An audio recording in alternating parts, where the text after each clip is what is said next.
یہ بات تو ہم سب جانتے ہیں کہ مارخور پاکستان کا قومی جانور ہے، لیکن اس حقیقت سے بہت کم لوگ واقف ہیں کہ مارخور کی ایک مرغوب غذا پہاڑوں اور چٹانوں میں پائے جانے والے زہریلے سانپ بھی ہیں، اور اسی لیے اسے مارخور یا سانپ کھانے والا پہاڑی بکرا بھی کہا جاتا ہے۔ اسی لیے مارخور کو پاکستان کی سب سے تگڑی intelligence agency inter services intelligence یعنی ISI کا نشان بھی قرار دیا گیا ہے۔ یعنی ISI ایسی ایجنسی ہے جو کہ ریاست پاکستان کے زہریلے دشمنوں کو چبا کر کھا جاتی ہے۔ ہمارا قومی جانور مارخور دنیا میں جانوروں کی نایاب ترین نوع ہے، جو کہ ہمالیہ، قراقرم، گلگت بلتستان، ہندوکش اور کوہ سلیمان کے پہاڑی سلسلوں میں پایا جاتا ہے۔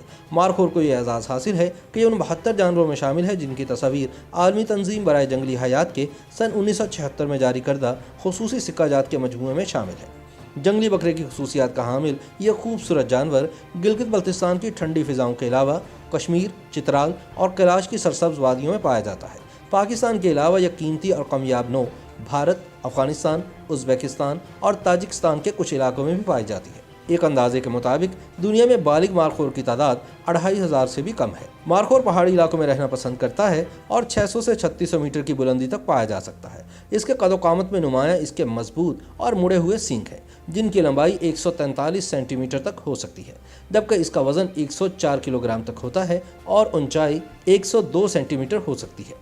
مارخور فارسی کے الفاظ کا مجموعہ ہے جس میں مار کے معنی سانپ اور خور کے معنی ہے کھانے والا۔ مقامی لوک کہانیوں کے مطابق مارخور سانپ کو مار کر اس کو چبا جاتا ہے اور اس جگالی کے نتیجے میں اس کے منہ سے جھاگ نکلتا ہے جو نیچے گر کر خشک اور سخت ہو جاتا ہے، جسے پھر سانپ کے کاٹنے پر تریاق کے طور پر استعمال کیا جاتا ہے۔ یہ بھی سچ ہے کہ پاکستان کے قومی جانور مارخور کی نسل کو معدومی کے خطرے کا سامنا ہے۔ مارخور جنگلی بکرے کی قسم کا ایک پہاڑی چرندہ ہے۔ اس وقت دنیا بھر میں اس کی 5 اقسام ہیں، جن میں سے 3 اقسام پاکستان میں پائی جاتی ہیں، جنہیں سلیمان مارخور، کشمیر مارخور اور استور مارخور کہا جاتا ہے۔ راولپنڈی میں قائم جنگلی حیات کے تحفظ کے ادارے زو سفاری کے مینیجنگ ڈائریکٹر علی شاہ کہتے ہیں کہ مقامی کمیونٹی مارخور کو اس کے گوشت کی وجہ سے شکار کرتی ہے، جبکہ بین الاقوامی شکاری اس کا شکار سینگوں کی وجہ سے کرتے ہیں جن کی لمبائی 4 فٹ کے لگ بھگ ہوتی ہے، اور وہ ان کے لیے ٹرافی کی حیثیت رکھتے ہیں، جس کی وجہ سے مارخور پاکستان میں معدومیت کے خطرات سے دوچار ہے۔ زون سفاری کے مینیجنگ ڈائریکٹر علی شاہ کہتے ہیں کہ جب شکار کی کثرت کی وجہ سے مارخور کی نسل مٹنے کے خطرات میں اضافہ ہوا تو حکومت پاکستان نے اس کے تحفظ کے لیے سن 1997 میں ایک منفرد قسم کا پروگرام مارخور ٹرافی ہنٹنگ کے نام سے شروع کیا۔ علی شاہ کا اپنا ادارہ بھی نایاب جانوروں کی غیر قانونی تجارت کے خاتمے اور ان کے تحفظ کے لیے حکومت کی معاونت کرتا ہے۔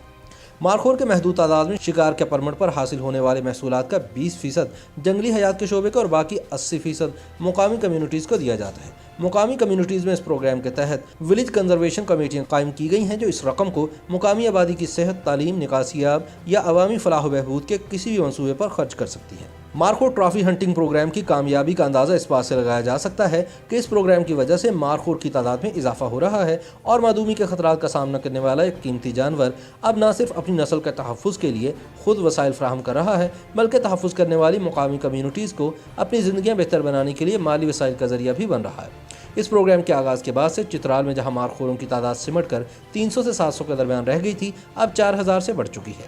گلگت بلتستان میں اب مارخوروں کی تعداد کا تخمینہ 1800 ہے، جبکہ بلوچستان میں بھی ان کی تعداد میں نمایاں بہتری آ گئی ہے، جس وجہ سے اس کا درجہ انتہائی نایاب جانور سے گھٹا کر نایاب جانور کر دیا گیا ہے۔ YouTube پر گوگلی نیوز دیکھنے کے لیے youtube.com کی سرچ بار میں googly news T V type کریں۔ گوگلی نیوز کے پیج پر سرخ رنگ کے سبسکرپشن والے بٹن پر کلک کرنا نہ بھولیے۔ YouTube پیج پر اپلوڈ ہونے والی ویڈیوز سے باخبر رہنے کے لیے بیل آئیکن پر کلک کیجیے۔ آپ کو ہر نئی ویڈیو کے بارے میں نوٹیفیکیشن موصول ہو جائے گا۔